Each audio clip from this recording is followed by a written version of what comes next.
Good evening. Welcome to the Glazov Gang. Tonight, our very special guest, Lionheart. He is a Christian preacher who engages in open-air debates, dialogues, and evangelism on 3rd Street Promenade in Santa Monica, California. He is especially known for his preaching about Islam on 3rd Street, and he gets quite a response. And I thought we would have him here on our program to discuss his preaching and activities. Louis, what an honor to have you on the Glazov Gang. Thank you. It's my pleasure. Thank you very much, and we're going to be showing a little clip of some of the drama and action down on 3rd Street Promenade. Before we get into all the issues, Louis, tell us about your spiritual journey. You are a convert from Zen Buddhism to That's Christianity. correct. Give us your background. Well, I was studying Zen Buddhism by way of Alan Watts' radio programs. On my way home from work, I would listen to his programs, and I started engaging in the meditation, the philosophy, and along the way, I was introduced to the Christian gospel. And as I was studying Zen Buddhism, I also engaged in reading the Bible and other religious literature and started doing what's called comparative religion. So that led me to examine all world religions, the major ones, and make an intellectual decision as to what path I would take after that. You studied all of them, and of course including Islam. Correct. But you found the truth in Christianity. Yeah, it was the only thing I couldn't refute in light of reality with every applicable test was the Bible. Okay, so Louis, your study of Islam, and what led you to do the brave things that you're doing? Because, I mean, this is quite courageous activity you're involved in. You're on 3rd Street Promenade, and you're telling the truth about Islam. And what we always have to stress in terms of how the culture has, how the left has constructed our culture, is again, we have to be constantly stressing that this is not against Muslims. And in fact, we are very pro-Muslim people because we're supporting them, and especially the Muslims that are persecuted under Sharia and Jihad. But you're telling the truth about the Islamic ideology. But what has led you and inspired you to preach about this on 3rd Street? Well, as I was comparing the different religious texts, I wanted to learn from the primary sources.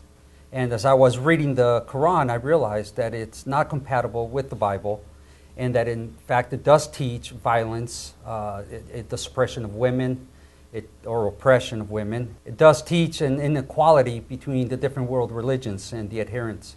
So that alone led me to think, well, how can we deal with this religion that claims to be compatible with Judeo-Christianity? And one way was to openly engage Muslims and other sympathizers. Mm-hmm. And Louis, are you not afraid or nervous when you're down there? Because I've been down there to support you, and I'm engaged in my own activities down there with the Counter Jihad Coalition, trying to get the truth out. And you're being yelled at and hollered at and threatened quite a bit. What makes you so courageous? Well, it's not that I'm unaware of the dangers. I do have my share of death threats and lower level violence, such as things thrown at me, equipment damaged. It's not something I'm afraid of, having a faith in Christ and knowing what's after the grave. So that gives me a confidence and a hope that no matter what happens, I have a faith that is based upon a resurrection. As far as not being foolish in acknowledging that there is a real danger, I am aware of my surroundings. I do realize that I can't let my guard down, but it doesn't really affect me. It doesn't stop me from doing what I do. Okay, well, very brave man you are, Louis, and let's show a clip of some of the action down on 3rd Street Promenade when Louis is telling the truth about Islam and other religions. But I will answer those questions. You see, it's the unfortunate ignorance of people like this young lady that cause them to have animosity towards the Christian faith, because they do not criticize the biblical revelation of Christianity. What they do is they criticize their misunderstanding of the Christian faith. So their ignorance, ma'am, right now you're violating the law. Don't touch my property. Can you call? Don't be assaulted. Don't be assaulted. You're gonna end up in jail, ma'am. I would love to. In the name of Allah, we'll end up here. Don't sit here. Muhammad was a pedophile. He was a liar, a thief, a murderer. Nothing other. Oh, it's a good thing I have a hard head. So, it's okay for her to insult my Lord. It's okay to insult my Lord, but it's not okay to insult that filthy pedophile Muhammad who molested a 9-year-old little girl by the name of Aisha. He was in his 50s, she was 9 years old. So that's okay for a pedophile to lead you into savage rage?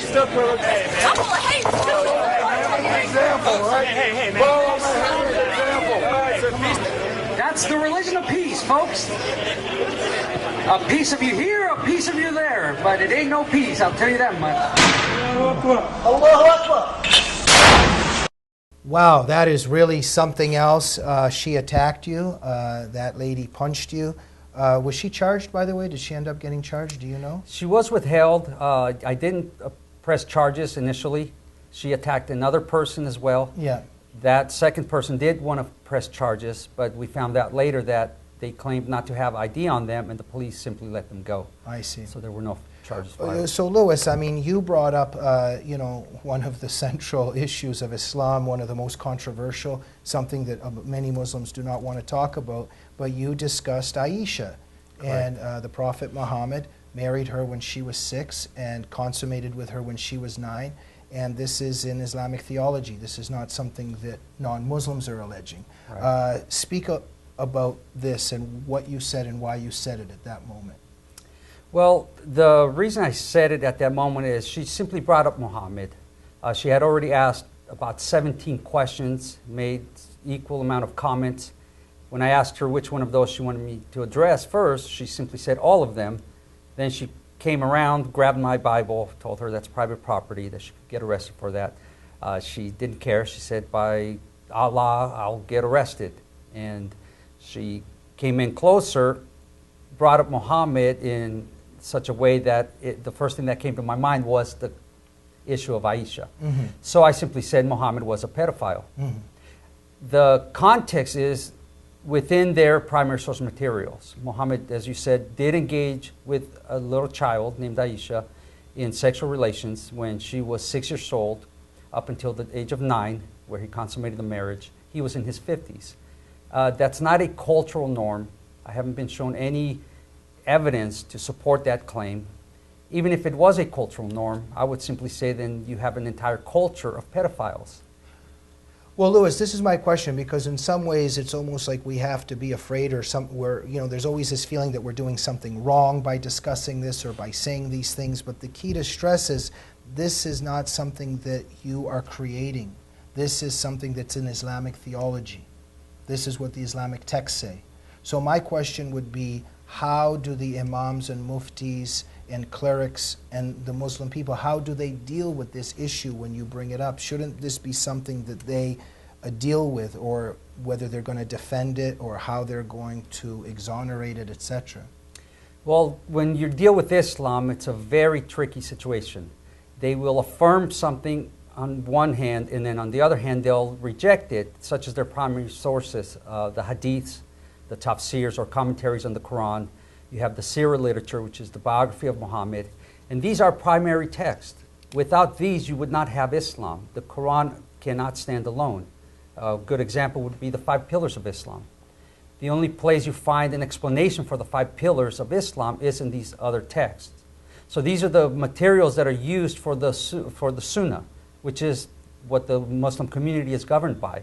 Sharia law, the Islamic jurisprudence. These all come from these sources apart from the Quran.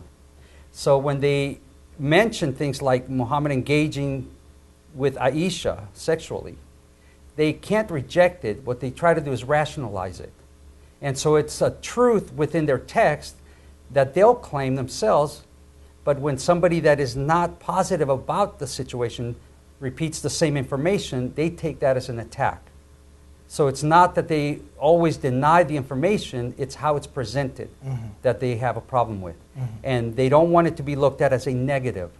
They want it to be looked at as simply an example that Muhammad left for his followers to engage in. So Louis, let's talk about the argumentation of Muslims and how a lot of them argue with you. And for instance, my own experience has been that there's a tremendous pathology in that culture in terms of debating the issues. So for instance, throughout the years, and of course we're not, as always stressing, we're not talking about all Muslims, we're talking about the overall group traits of this culture and religion and the members of it. So for instance, I would get an email and a Muslim would say to me, stop saying that Islam is a violent religion. And I would respond, but what would you therefore say about Surah 9:5 and Surah 9:29? And within 2-3 exchanges, I'm being violently threatened. Right. And in the news, even recently, when you see the people joining ISIS, you read a bit about their background, and some of them are saying, I did not like how Muslims are stereotyped as if all Muslims are terrorists, which is not what it is, and Islam is a religion of peace, and then within 6 months they're joining ISIS. So there seems to be some kind of double thinking in their brain, some kind of, they're living two parallel thoughts at the same time. And I see this in their argumentation with you on 3rd Street, because they yell at you for saying that Islam teaches violence, and they say that Islam is a religion of peace, but then you end up getting threatened by them. Right. How would you describe this thinking? Well, it's psychologically speaking, it is a contradiction. They'll say, if you don't stop saying Islam is violent, we're going to hurt you, which will simply prove my point. There's a different twist to it. It's also spiritual. I speak from a Judeo-Christian background, so I can't ignore the spiritual aspects of this religion, and that there are forces beyond the natural that are at work behind these things. There's no other way for me to explain the psychology behind it from a naturalistic point of view alone. Okay. So, and also it can't just be cultural, because we have Western converts to Islam that have the same attitude that those in the Middle East have, who have been brought up in this religion their whole lives. So we can't say it's the culture alone, and we can't say it's the ideology alone. There's a mixture of the philosophical religious perspective with a spiritual, what I would call a demonic influence. Louis, what would you say in terms of some of your experience in terms of Muslims who have listened to you and perhaps fairly listened to the things that you were saying? Have you had some success in what you would say is the truth in terms of reaching the people that you're preaching to? Yes, the problem with Muslim culture or Islamic culture is that there is a very strong family influence or pressure where even if one is, as we hear, nominal, to begin to question the religion is to bring pressure and coercion from those family members that are not nominal. There are consequences. So they'll come to me privately and tell me that they're going to look into these things, that they have looked into them, but they're going to take their time in coming out of it. So it's not, and I don't publicize that myself, because then I put their lives in danger. So it's something that is happening basically underground. And there are a lot of testimonies of those who have either begin to question their background in the religion or are starting to. Right, because also there is the apostasy laws. So no matter how much they may argue with you, they do face a death penalty if they do acknowledge that you're right and leave the religion. Yeah, Muhammad said that he who leaves his religion, and in the context it's the Islamic religion, should be killed. And this has been practiced for the 1400 years since Islam began. They had the apostate wars shortly after Muhammad's death, where you had those who left Islam and the Muslims that were there at the time engaged in warfare to bring them back under submission, or they killed them. Okay, Louis, tell our viewers who are interested in you and would also maybe like to debate with you or want to support you, where do they go? You can go to my website, truthdefenders.com, and there are links there for support or for the email address, and we can engage in a dialogue that way and go from there. Okay, so truthdefenders.com. If you want to debate with Louis or support him or engage in dialogue with him, you can also find him on 3rd Street Promenade on what evenings?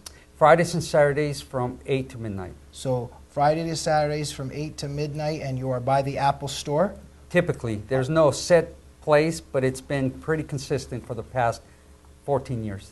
Okay, and thank you very much for joining Thank you, Front Jamie. Page Magazine It was a pleasure. and the Glazov Gang. Thank you. Thank you very much, and we'll see you next week on the Glazov Gang. Good night.